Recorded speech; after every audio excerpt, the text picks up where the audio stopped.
दोस्तों, आज की क्लास में हम BPSC TRE 4 music teacher vacancy से संबंधित संगीत का कुछ इम्पोर्टेंट प्रश्न लेकर आए हैं। तो चलते हैं प्रश्न की ओर। प्रश्न है कि सा ध रे सा प्रश्न है कि रे सा ध नी सा किस राग का अंश है। तो किस राग का अंश है? तो अड़ाना राग का अंश है। अब इसके बारे में समझते हैं कि रे सा ध नी सा यह राग अड़ाना के अंश स्वर हैं। अड़ाना अशावरी ठाट का राग है। ये किस ठाट का राग है? तो अशावरी ठाट का राग है। और वादी तार सा समवादी प है। वादी क्या है इसका? वादी जो है सा और समवादी क्या है? तो समवादी इसका प है। गायन समय क्या है? इसका गायन समय क्या है? तो गायन समय जो है रात्रि का प्रथम प्रहर है। अगला प्रश्न है कि हवेली संगीत कहाँ गाया जाता है। तो हवेली संगीत कहाँ गाया जाता है? तो हवेली संगीत जो है नवाबों की हवेली में गाया जाता है। कहाँ गाया जाता है? तो नवाबों की हवेली में। नवाबों की हवेली में गाया जाता है।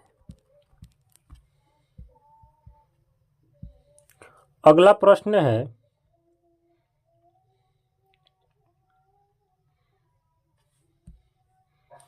कि उस्ताद अमीर खां प्रायः किस ताल में गाते थे। उस्ताद अमीर खां जो थे वो प्रायः किस ताल में गाते थे? तो झुमरा ताल में गाते थे। किस ताल में गाते थे? तो झुमरा ताल में गाते थे। अब इनके बारे में जानेंगे कि अमीर खां का जन्म कब हुआ था। तो अमीर खां का जन्म जो हुआ था, अमीर खां का जन्म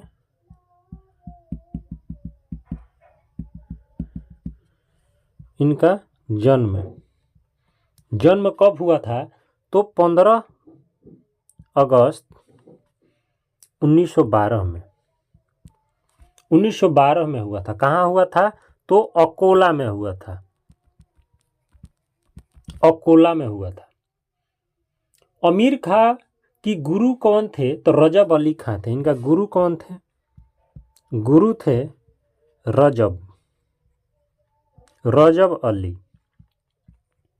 रजब अली खां इनका कौन थे? तो इनका गुरु थे। आगे कि इन्हें 1971 में पद्म भूषण का से सम्मानित किया गया था। इनको 1971 में पद्म भूषण से सम्मानित किया गया था। 1967 में संगीत नाटक अकादमी से 1967 में इन्हें संगीत नाटक अकादमी से सम्मानित किया गया था। अगला प्रश्न है कि संगीत रत्नाकर के अनुसार गमक कितने प्रकार के होते हैं। गमक कितने प्रकार के होते हैं? तो संगीत रत्नाकर में गमकों की संख्या 15 बताई गई है। कितनी बताई गई है? तो 15 बताई गई है। अगला प्रश्न है, हाँ इसी में है कि संगीत रत्नाकर कौन लिखे थे? तो सारंग देव। कौन लिखे थे? तो सारंग देव ने।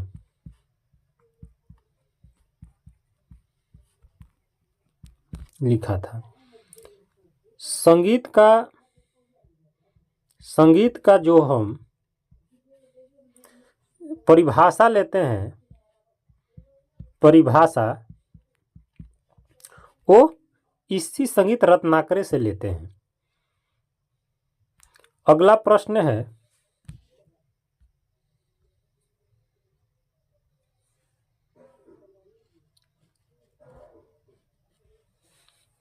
अगला प्रश्न है कि षणज व पंचम में आरोह क्रम कितनी श्रुतियां का अंतर है। षणज और पंचम में कितनी श्रुतियां का अंतर है। तो षणज स और प की श्रुतियां का अंतर कितनी मानी गई है।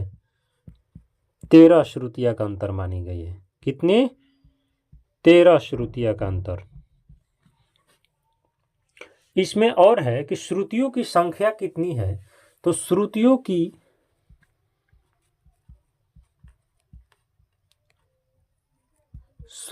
की संख्या जो है वो 22 मानी गई है। संगीत रत्नाकर के अनुसार कितनी मानी गई है? 22 मानी गई है। पाश्चात्य संगीत में श्रुतियों को माइक्रोटोन कहा गया है। क्या कहा गया है? तो माइक्रोटोन, माइक्रोटोन कहा गया है। किस में? तो पाश्चात्य संगीत में कहा गया है माइक्रोटोन। अगला प्रश्न जान जाएंगे। पहला कलाकार है नबी बख्श, नबी बख्श। दूसरा कलाकार है फतेह अली। कौन है? तो फतेह अली है, फतेह अली, फतेह अली। तीसरा कलाकार है अली बख्श, अली बख्श। और बहुत सारे कलाकार हैं। अगला प्रश्न है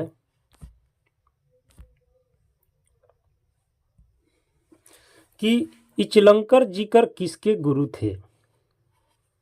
इचलंकर जीकर जो थे किसके गुरु थे। तो इनका गुरु का नाम क्या था? तो इनका गुरु का नाम था विष्णु दिगंबर पलुस्कर। क्या नाम था? तो विष्णु दिगंबर पलुस्कर इनका गुरु का नाम था। तो इनके बारे में जानेंगे। इचलंकर जीकर विष्णु दिगंबर पलुस्कर जी के गुरु थे। इचलंकर जीकर के शिष्य के नाम जानेंगे। तो शिष्य के कुछ 2-4 नाम जान जाते हैं। अनंत मनोहर, अनंत मनोहर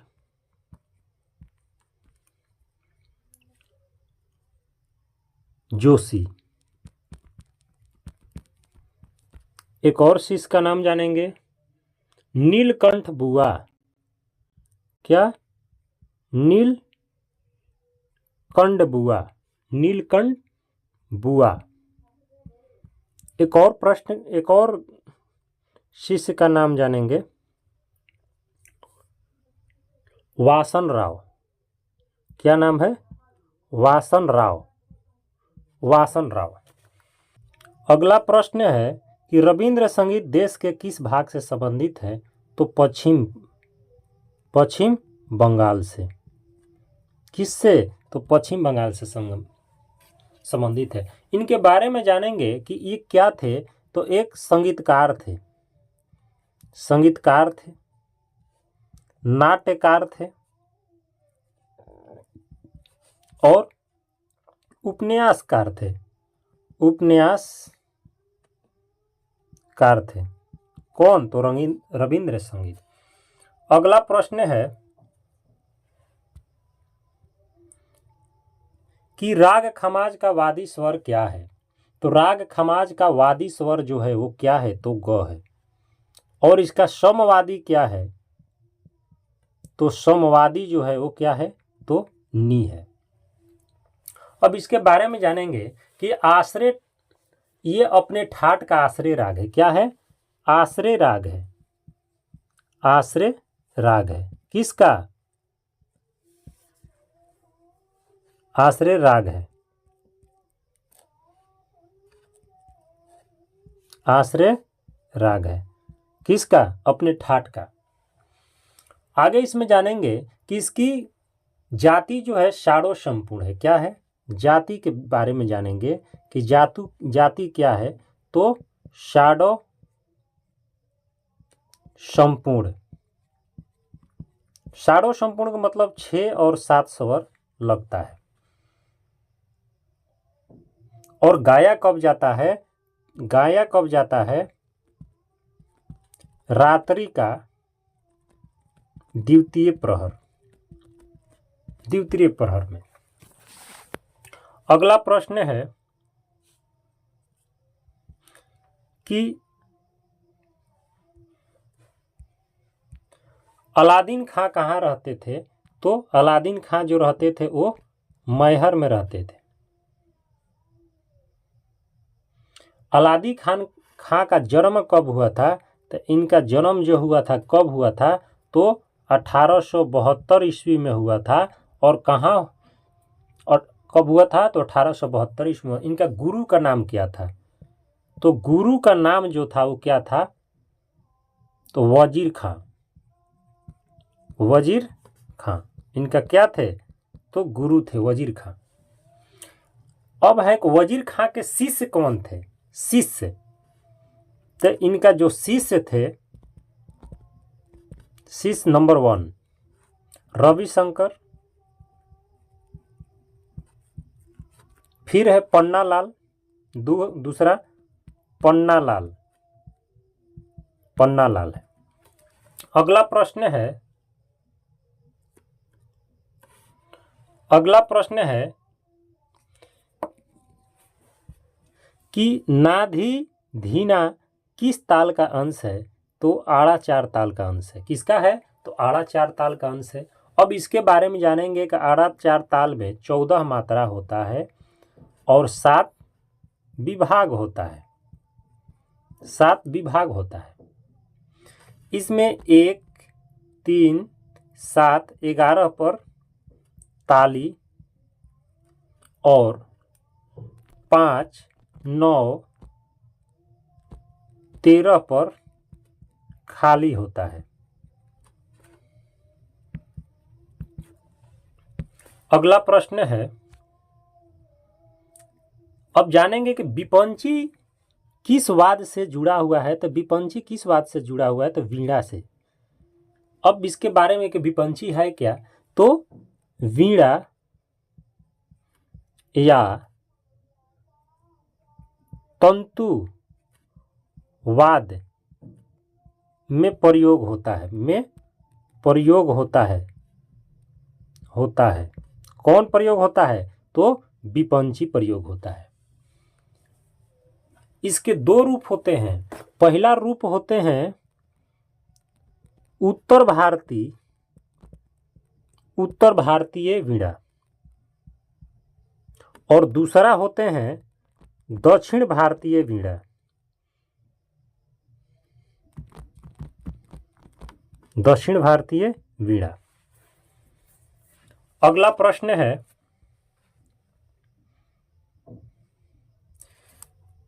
कि जाकिर हुसैन के पिता का नाम क्या था? तो अल्लाह रखा खां था। किनका? जाकिर हुसैन के पिता का। अब हुआ का जाकिर हुसैन का जन्म कब हुआ था? इनका जन्म हुआ था 1 मार्च 1951 में मुंबई में हुआ था। कहाँ हुआ था? मुंबई में हुआ था।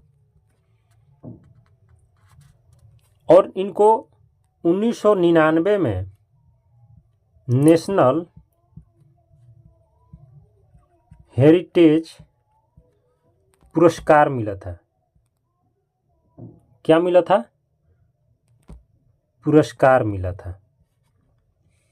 1998 में पद्म विभूषण से सम्मानित और हुए थे। अगला प्रश्न है कि भैरव सहाय किस घराने से थे? तो भैरव सहाय किस घराने से थे? तो भैरव सहाय जो थे वो बनारसी घराने से थे। और बनारसी घराने के भैरव शाह जो थे, बनारसी घराने के प्रवर्तक माने जाते हैं। क्या माने जाते हैं? प्रवर्तक माने जाते हैं, इनका 2 चेला का नाम जानेंगे। पहला चेला है भैरव शाह,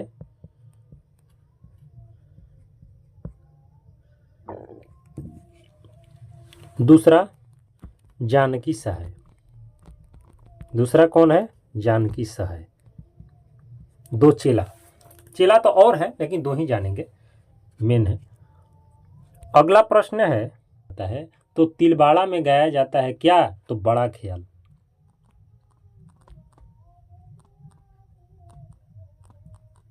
बड़ा ख्याल गाया जाता है।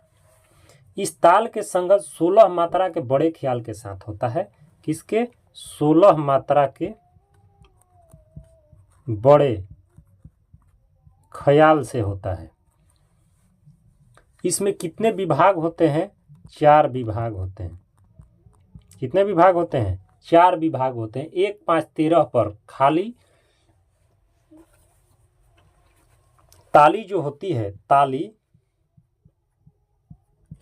1, 5, 13 पर और 8 पर खाली। अगला प्रश्न है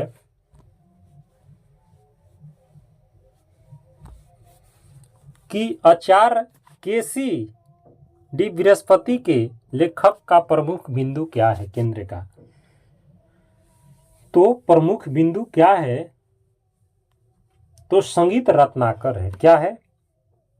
संगीत रत्नाकर। अब इनके बारे में थोड़ा जानेंगे कि आचार्य केसी डी बृहस्पति के लेखन का प्रमुख केंद्र तो संगीत रत्नाकर है। आचार्य बृहस्पति जी का जन्म कहाँ हुआ था? तो इनका जो जन्म हुआ था, इनका जन्म कहाँ हुआ था? तो इनका जन्म जो हुआ था कहाँ हुआ था? उत्तर प्रदेश में हुआ था। उत्तर प्रदेश में हुआ था।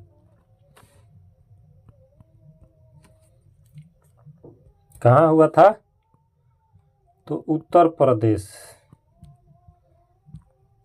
प्रदेश में। रामपुर जिले में 20 जनवरी 1928 में हुआ था। उत्तर प्रदेश में एक रामपुर है, रामपुर, वहीं 20 जनवरी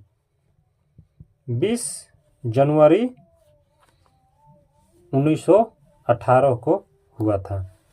अगला प्रश्न है कि निम्नलिखित में से कौन ध्रुपद भी गाती थी? ध्रुपद कौन गाती थी? तो ध्रुपद सिद्धेश्वरी देवी गाती थी। कौन गाती थी? तो सिद्धेश्वरी देवी ध्रुपद गाती थी। अब इनके बारे में जानेंगे कि इनका जन्म कब हुआ था। इनका जन्म कब हुआ था? तो इनका जन्म जो हुआ था 1908 में हुआ था। 1908 में हुआ था। इनका उपमा माँ ना से प्रसिद्ध थी और इनको भारत सरकार द्वारा 1966 में पद्मश्री भी मिला। 1966 में पद्मश्री भी इनको मिला। इनकी मृत्यु 17 मार्च 1977 को हुआ। इनकी मृत्यु कब हुआ?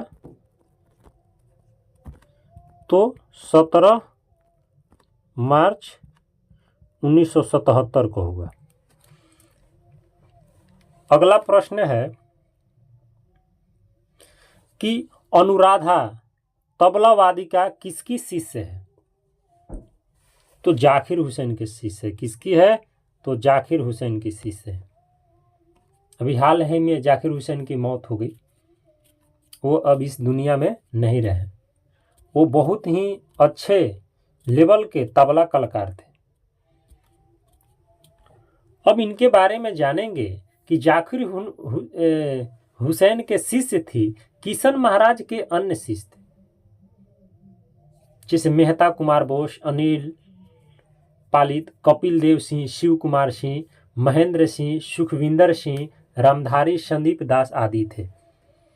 अगला प्रश्न है कि घूमकीट तक किस वाद्य का बोल है? किस वाद्य का बोल है?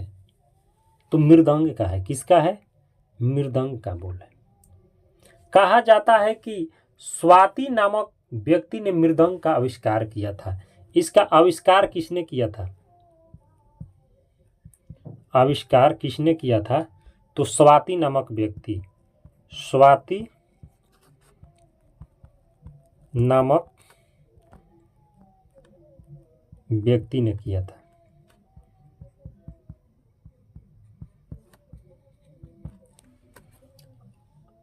स्वाति नामक व्यक्ति ने किसका किया था? तो मृदंग किया था। और पखावज के काट के तबला को किसने किया था? तो तबला के अमीर खुसरो ने किया था। अमीर खुसरो। अगला प्रश्न है कि श्री हरि बल्लभ संगीत सम्मेलन कहाँ होता है? तो संगीत सम्मेलन जो होता है जालंधर में होता है। कहाँ होता है? जालंधर में।